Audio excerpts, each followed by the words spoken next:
Hi folks, today's video I'm going to share some tips on how you can become the most valuable player at your table.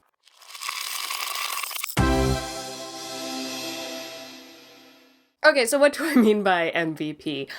Generally, it's just kind of, here are some great things that you can do to make sure that you're being a good player and also go maybe a little bit above and beyond and be that great player, that person that everybody wants to have at their table. So this is just purely from my opinion. I'm sure other people value different things at the table, and let me know what is on the list of your MVP qualities. So first of all, be on time. If you're gaming at a specific time, make sure you're there at least by that time, if not a little early, depending on where you're gaming. Like if it's at a game store where it's easy to be early and just kind of hang out, that's fine. If it's at somebody's house, you might double check and say, hey, are we starting game at 8, or is that when you'd like to have people start showing up? Because you don't want to be walking in and they're still like, I just got out of the shower, because you're 15 minutes early. But if they do appreciate having you there early, to help set up, or they're like, no, we're starting at 8, but show up anywhere between 7:30 and 8, great. Now, if you're playing games online, check in, if it's something that's being recorded especially, you want to make sure that you're there early so that if there's any connection issues with cameras or mics, you can get that solved before the game starts. And if it's not something that's being recorded, you probably still want to jump into whatever that group chat is going to be a little bit early, just so that you can check all of that stuff. And sometimes, depending on the group, it might be like, oh yeah, I logged in and I'm still getting ready, but that way I know everything's set and up. I can still be pulling out character sheet so that when 8 o'clock or whenever it is that your gaming rolls around, you can start rolling and start the game. This also goes into being prepared, showing up early, making sure you have everything that you're going to need to game, whether that's dice, character sheet, books, pen, pencil, snacks, just being prepared so that you're not being the person that everybody's waiting on to jump into the game night. And, depending on your group, it might be a little bit more relaxed. It might be a little bit more like, yes, 8 o'clock on the dot, we're going, let's go. So gauge your group and kind of what's appropriate. But I like to personally know that, especially if I'm going somewhere else to game, I like to have kind of all of my stuff together so it's easy to grab. I don't have to worry about getting there and realizing like, oh shoot, I forgot my dice. So having a kit together might be a good way of making sure you're prepped. Also, with being prepared, know your abilities and spells. This can be particularly difficult for some spellcasters like clerics that have the entire list of spells. But if you have a go-to spell list, I've mentioned this in a few other videos. When I'm a spellcaster where I have to prepare spells every day, there's a certain set of spells that I kind of are my go-to. Okay, if I don't know what's going on, I'll have these 5 spells prepared, and then I can change it depending on what the situation is going to be. So I definitely know those spells really well. So that for those other spells, just take a moment before the game or before your turn on combat to read back over those spells just to refresh yourself on what the exact wording is, stuff like that. One thing I find super helpful is write down the page number next to those spells so that you can double check them. And then also that's really helpful if there's a moment where it's like, is the wording of that spell creature or person? If there's a question about how exactly a spell or ability works, also with abilities or feats or stuff like that, writing down the page number takes out a little bit of time of flipping through the book, trying to find it. You know exactly which book it's in, especially if you're using multiple books. You know which book it's in, you know which page to go to, so that means that you can spend more time playing the game and less time looking up rules. Additionally, with the being prepared is be prepared for your turn during combat. Combat can be one thing that really slows down if people aren't paying attention to what other people are doing, as well as kind of planning ahead of what do you think that you want to do.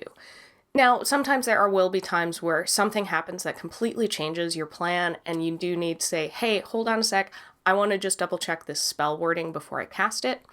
But, if you have no idea what you're going to do, and you're spending 10 minutes just figuring out on your turn what it is that you're going to do, that's really going to slow down combat. And I never want to be the person that's doing that, just because I know it just kind of puts a bit of a hold on the game. And if it's a major, like, oh my god, somebody might die if we don't come up with the right plan, obviously that might be a second to say, like, hold on a sec, I need to double check the wording on this before I cast this or before I use this ability.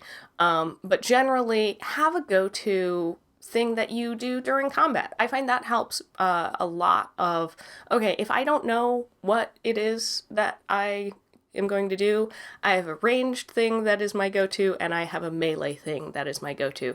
Or if I'm not at all a melee person, it's the disengage and run away.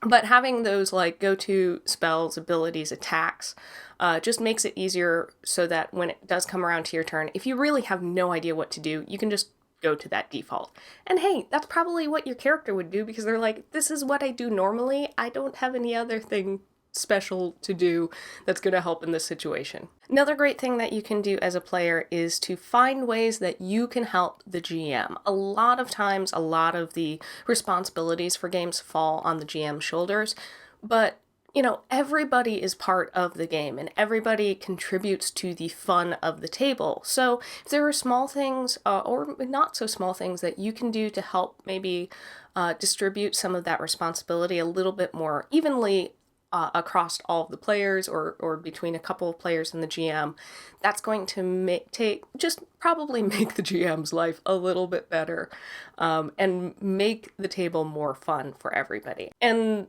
that's kind of the point of this video, is that you can do a few small things that will make the table more fun. So you're going to have more fun, everybody else is going to have more fun. Specifically, don't just ask the GM, hey, is there anything I can help with? You can do that, but a way to maybe approach it a little bit better is to offer to help with specific things. First of all, you're offering something that you can do, like seeing, okay, if the scheduling always falls on the GM's shoulders, this is something that I feel like I can ask everybody what their availability is and keep a group calendar to see when we can meet. Offer that. Hey, can I help with scheduling? It might be bringing food or snacks or helping to set up the table as much as you can do without being like spoiler about what the encounter is going to be. Offering those specific things is going to mean that you know what it is you're offering, you're prepared, and you're not being asked to do something and going, oh shoot, I wasn't prepared to offer that. And then it also takes a little bit of stress off the GM, because then they don't have to think of like, okay, well, what do I need help with? They can either say, yeah, that's great, or no, I prefer to do that myself. All right, so those are some tips, some things you can do, in my opinion, to be the most valuable player at your table. Do you have any specific things that you always try and do, or things you've noticed that other players do that you really appreciate? Let me know all of those down in the comments below. And obviously, like, people are going to have off days. Not everybody is always going to 100% be an MVP. These are just a few suggestions, things you can do to, make sure that you're somebody that everybody wants to have at the table, and just to help up the fun for everyone. A big thanks to our patrons, especially Bryce. If you want to support our channel, you can head over to our Patreon page and check out the perks of being a patron. If you enjoyed this video, I hope you give it a like and share it with somebody else that would enjoy it. We make videos here every Tuesday and Thursday, but don't forget to hit that subscribe button so you don't miss any of our upcoming videos. All right, and I'll see you next time on Roll for Initiative. Bye!